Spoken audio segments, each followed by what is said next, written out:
नमस्कार। आज की इस मुश्किल घड़ी में जबकि हम सभी कोविड-19 से युद्ध कर रहे हैं अपने अपने स्तर पर, बहुत ज़रूरी हो जाता है ये जानना कि हम कैसे ऑक्सीजन सैचुरेशन को इम्प्रूव कर सकते हैं पेशेंट्स में। ऑक्सीजन कभी नहीं सोचा था हम लोगों ने कि इतना इम्पॉर्टेंट हो जाएगा, सिर्फ मेडिकल और नर्सिंग फील्ड वालों के लिए नहीं बल्कि हर एक इंडिविजुअल के लिए। हर जगह पे महामारी फैली हुई है और ऑक्सीजन की सप्लाई कम हो रही है। तो ऐसे में बहुत ज़रूरी है जानना कि हम किस प्रकार पेशेंट्स का जो होम आइसोलेशन में ट्रीटमेंट ले रहे हैं उनका ऑक्सीजन सैचुरेशन इम्प्रूव कर सकते हैं। सो आप सभी से रिक्वेस्ट है कि प्लीज़ इस वीडियो को एंड तक देखें एंड उन सभी लोगों को इस बारे में जागरूक करें कि किस तरह से अपने आसपास जो पेशेंट्स होम आइसोलेशन में हैं उनकी हम लोग मदद कर सकते हैं।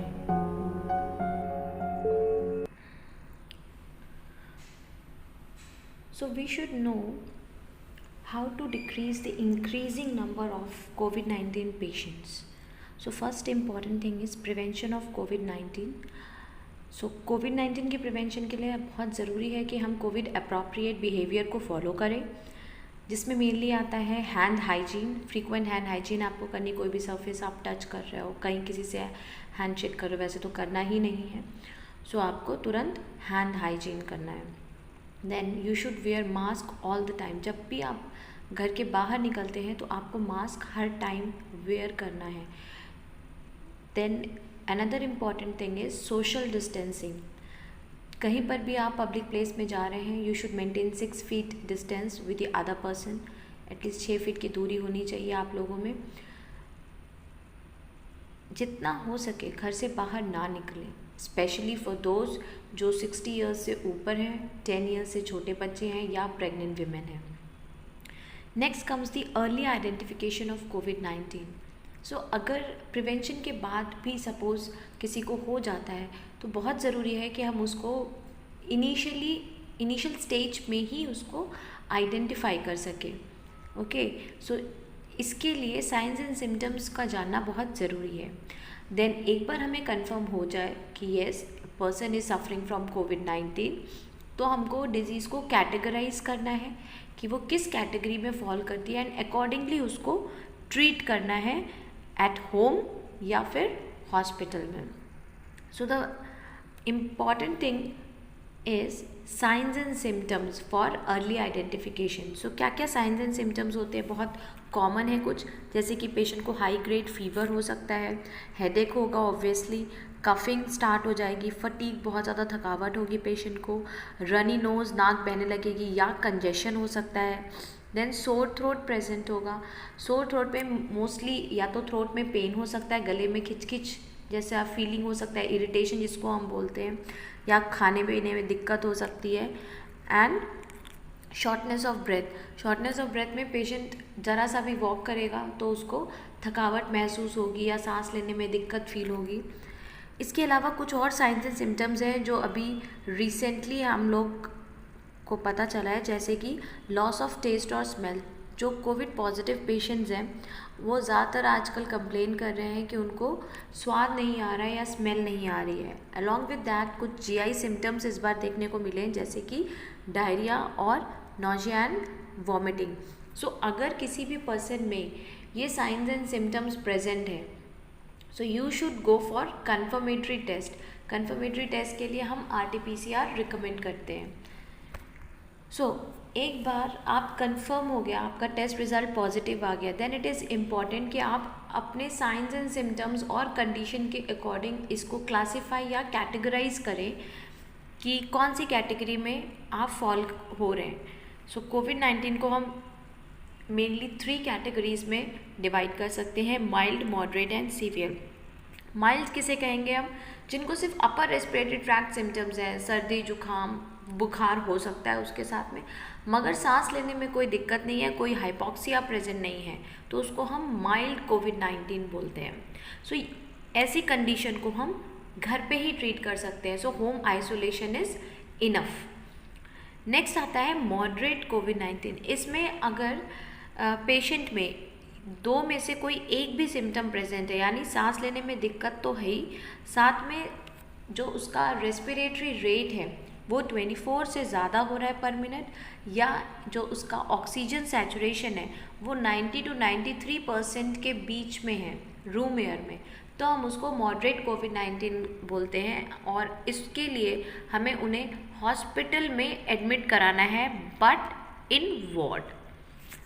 Then last is severe. So severe कोविड-19 में अगेन दो चीज़ें हैं, उनमें से अगर कोई एक भी प्रेजेंट है, you should consider it as severe कोविड-19। अगर रेस्पिरेटरी रेट 30 पर मिनट से ज़्यादा हो जाता है, साथ में ब्रेथलेसनेस है पेशेंट को, या सैचुरेशन 90 के नीचे फॉल हो जाता है रूम एयर में, तो you should consider it as severe कोविड-19, और ऐसे पेशेंट्स को we should immediately shift to ICU। Then next आता है how to improve oxygen saturation level. So oxygen saturation level improve करने की हमको ज़्यादातर ज़रूरत तब पड़ती है जब हम होम आइसोलेशन में पेशेंट को ट्रीट करते हैं। सो सबसे इम्पॉर्टेंट चीज़ है पोजीशनिंग। आपको अगर पेशेंट का सैचुरेशन फॉल हो रहा है उस टाइम में कौन सी पोजीशन देनी चाहिए, ठीक है। So prone position medically recommended position है। प्रोन पोजीशन यानी आप पेशेंट को उल्टा लिटा देते हैं, जैसे कि इस पिक्चर में दिख रहा है, पिलोज की हेल्प से। इससे क्या होता है, जो हार्ट है वो हार्ट का जो प्रेशर लंग्स के ऊपर पड़ता है, जिसकी वजह से लंग्स की स्पेस कम हो जाती है, वो नहीं पड़ता है और लंग्स को ज़्यादा रूम मिलता है फॉर ऑक्सीजनेशन। सो किस प्रकार आप प्रोन पोजीशन दे सकते हैं, ऐसा नहीं है कि पूरे 24 घंटे आप पेशेंट को प्रोन पोजीशन में लिटा देंगे, अगेन पेशेंट को फर्दर कॉम्प्लिकेशंस हो सकते हैं। सो ज़रूरी है कि आप हर 2 घंटे में पेशेंट की पोजीशन चेंज करते रहें। जैसे कि आपने पहले उसको प्रोन पोजीशन में यानी पेट के बल लिटा दिया, देन करवट दिलाया, 2 घंटे बाद आपने उसको राइट साइड में, एंड देन अगेन आपने सुपाइन पोजीशन में या बैठाल दिया पेशेंट को, फिर 2 घंटे बाद आपने उनको लेफ़्ट साइड में लिटाया, एंड देन अगेन आपने प्रोन पोजीशन में लिटाया। इस प्रकार से हर 2-2 घंटे में पेशेंट की पोजीशन हमें चेंज करते रहना है। यदि पेशेंट सुपाइन पोजीशन में है, सो हमें ध्यान रखना है कि पेशेंट एकदम फ्लैट नहीं लेटे, उसका जो सिर वाला हिस्सा है वो एलिवेटेड होना चाहिए, जिसको हम बोलते हैं सेमी फाउलस पोजीशन। जब हम पेशेंट को इस पोजीशन में लिटाते हैं, जैसा कि इस पिक्चर में दिख रहा है, तो जो डायफ्राम है वो नीचे की तरफ ग्रेविटी से चला जाता है और जो लंग्स हैं उनको अगेन ज़्यादा स्पेस मिलता है for oxygenation. Next important thing है यूज़ ऑफ NRBM। बहुत सारे लोग आजकल, क्योंकि हमारा हेल्थ इंफ्रास्ट्रक्चर पूरी तरीके से कोलैप्स हो चुका है, जिसको हम रीबिल्ड करने की कोशिश कर रहे हैं, तो बहुत सारे लोग इस वक्त सिलेंडर रखे हुए हैं, ऑक्सीजन सिलेंडर्स रखे हुए हैं घर में, एंड उसको यूज़ कर रहे हैं, ठीक है। सो ज़रूरी है कि हम NRBM का यूज़ करें। NRBM क्या होता है, it is a non rebreathable mask. So non rebreathable mask क्या होता है, इस प्रकार का दिखता है। इसमें मास्क जो है उसमें एक साइड में वैल्व प्रेजेंट होता है, तो जब हम सांस छोड़ते हैं तो वो उस वैल्व से बाहर चली जाती है। और ये जो नीचे आपको एक बैग जैसा दिख रहा है, इसको हम बोलते हैं ऑक्सीजन रिजर्वॉयर। तो जो हमने ऑक्सीजन कनेक्ट कर रखी है उससे डायरेक्टली ऑक्सीजन इस बैग के अंदर फिल होता है, और जब पेशेंट सांस लेता है मास्क के अंदर तो उसको बाहर से कहीं से एयर नहीं मिलती है, बल्कि ये रिजर्वॉयर से टोटल ऑक्सीजन वो अंदर लेता है। तो इसके यूज़ से डॉक्टर्स ने भी बोला है कि उन्होंने देखा है कि जल्दी इम्प्रूवमेंट होता है oxygen saturation. So we should recommend the use of NRBM at home and even in the hospitals for those patients जो वार्ड में एडमिटेड हैं। Next is maintaining normothermia. So oxygen, बहुत सारी चीज़ों पे ऑक्सीजनेशन डिपेंड करता है। जैसे कि अगर किसी पेशेंट को फीवर है, नॉर्मली भी अगर किसी पर्सन को फीवर होता है तो उसके बॉडी की ऑक्सीजन डिमांड्स इंक्रीज हो जाती हैं। So already when lungs are compromise, patient को इन्फेक्शन है, लंग्स कॉम्प्रोमाइज्ड हैं, प्रॉपर ऑक्सीजनेशन नहीं हो रहा है, ऐसे में फीवर की वजह से जब डिमांड ज़्यादा बॉडी की हो जाएगी तो अगेन सैचुरेशन विल फॉल। तो ज़रूरी है हम पेशेंट को हर 4 घंटे में मॉनिटर करते रहें, एंड अगर कोई पेशेंट फीवर वाला है तो हर 6 घंटे में हम उसको डोलो टैबलेट, जो कि पैरासीटामोल है विच इज़ एंटीपायरेटिक, 650 mg की देते रहें। Next is adequate rest. So जो पेशेंट हैं, पॉजिटिव पेशेंट्स हैं जिनको सैचुरेशन में ऑलरेडी ट्रबल है, प्रॉब्लम है, they should not indulge in vigorous exercises. बहुत ज़्यादा हैवी एक्सरसाइजेस नहीं करनी है उनको, कोई बहुत ज़्यादा लिफ्टिंग वाले काम नहीं करने हैं। ये इसलिए है क्योंकि जब हम ऐसे किसी भी हैवी वर्क में इंडल्ज होते हैं तो हमारे ऑक्सीजन की रिक्वायरमेंट बॉडी की इंक्रीज़ हो जाती है, जो कि इस वक्त कोविड-19 पेशेंट्स जो हैं उनको अगर ट्रबल है ऑक्सीजनेशन में तो उनकी बॉडी जो है वो डिमांड और सप्लाई को मीट नहीं कर पाएगी। So again the saturation will fall. So adequate rest and sleep is very important. Another important factor is hydration. So hydration also plays a major role because ultimately जो भी हम oxygen air से लेते हैं वो ब्लड के through हमारे body tissues तक या सेल्स तक पहुंचती है।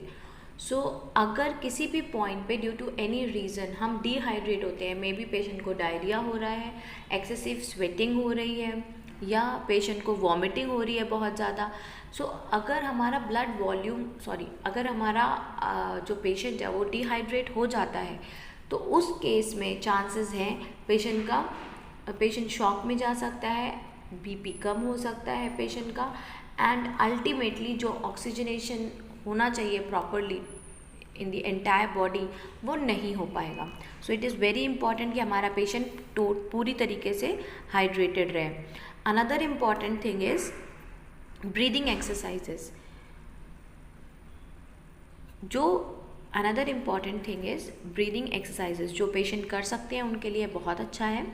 Like you should go for purse lip breathing. Purse lip breathing में क्या करना है हमको, सबसे पहले सांस अंदर लेनी है 1-2 काउंट करके मन में, उसके बाद पर्स लिप जैसे हम सीटी बजाते हैं उस तरह से अपनी होठों को करके उसके बाद धीरे धीरे हमको सांस छोड़नी है।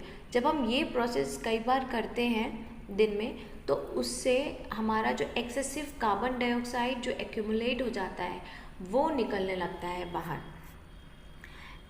Then another exercise is deep breathing exercise. इसके लिए आप खड़े होके भी कर सकते हो या बैठ के कर सकते हो एकदम रेस्टिंग पोजीशन में, और इसमें आपको एक पहले गहरी सांस लेनी है and then you have to hold your breath. उसके बाद आपको तुरंत छोड़ना नहीं है, उसको होल्ड करके रखना है and then you will exhale. इसको हम बोलते हैं डीप ब्रीदिंग एक्सरसाइज। इससे पेशेंट का ऑक्सीजनेशन इम्प्रूव होता है। Next one is huff cough. So huff cough exercise में व्हाट हैपन्स इज़ हमको पहले इनहेल करना है बहुत अच्छे से डीप ब्रीथ को, देन उसके बाद धीरे धीरे ऐसे करके 3 ब्लोज में उसको छोड़ना है। दिस इज़ नोन एज हफ कफ। इसका क्या इम्पोर्टेंस है बहुत सारे लोग पूछेंगे। सो हफ कफ में क्या होता है, कई बार जो म्यूकस हमारे लंग्स में जम जाता है, जो कफ जम जाता है, उसको निकालने में विदाउट एनी एक्स्ट्रा एफर्ट ये एक्सरसाइज हेल्प करती है।